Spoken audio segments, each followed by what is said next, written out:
खंबे गुम कयल कारकुन जी आज़ादी लाइ सिंध सभा पारां कराची प्रेस क्लब अॻियां 79 ॾींहं बि एहतजाजी कैंप जारी रखी वई, जंहिंमें खंबे गुम कयल मेहराण मीराणी ऐं सोहेल मीराणी जे कुटुंब 100 कलाकनि जी बुख हड़ताल शुरू कई। इन मौके ते सोहेल मीराणी जी अमड़, आयशा खातून, मेहराण मीराणी जी अमड़, सकीना खातून, भाउ शाहजहान, मासूम बाटे, आदर्श मीराणी, खंबे गुम कयल गुलाम रसूल शर, बशीर अहमद शर जो वालिद अब्दुर्रज़ाक शर, मोहम्मद फैसल जी अमड़, बशीरा बीबी ऐं वालिद मोहम्मद इस्लाम समेत सिंध सभा अॻवान, सिंधी इनाम ऐं ॿिया कैंप ते मौजूद हुआ। पुलिस ऑफिसर जो पुट आहे, एॾो ॾोही आहे, तव्हां कोर्ट जे हवाले कयो, जेको बि ॾोह ॾंड थींदो असां कोर्ट में भरींदासीं। त ईअं त ज़ुल्म न कयो, को बच्चो ॾसियो त सही भेण, त माउ जो भेण जो अशर छा हूंदो। एॾी नाइंसाफ़ी, असां इहो ई चऊं था त असांखे पंहिंजा बचड़ा मोटाए ॾियनि, ॿियो असांखे कुझु न खपे। हे अदालतूं कोर्टूं किथे आहिनि?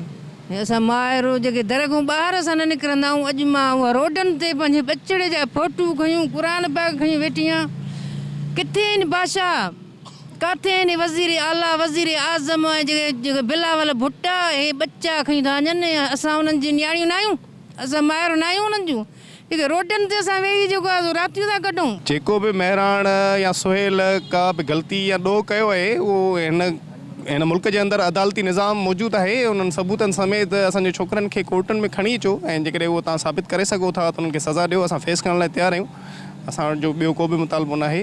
असांजूं अमड़ियूं, माइरियूं, भेनरियूं वेठियूं आहिनि हिन रोडनि ते रातियुनि जूं रातियूं, 100 कलाक जी बुख हड़ताल, या मतिलबु असां गुज़िरियल बि एहतजाज में लगातार रहिया आहियूं। नंढड़ो मुतालबो आहे, असांजे छोकिरनि खे आज़ादु कयो, उन्हनि जो ॾोह आहे त उन्हनि खे अदालत में पेश कयो। विज़िट कयो अवामी आवाज़ मीडिया ग्रुप जी वेबसाइट awamiawaz.pk।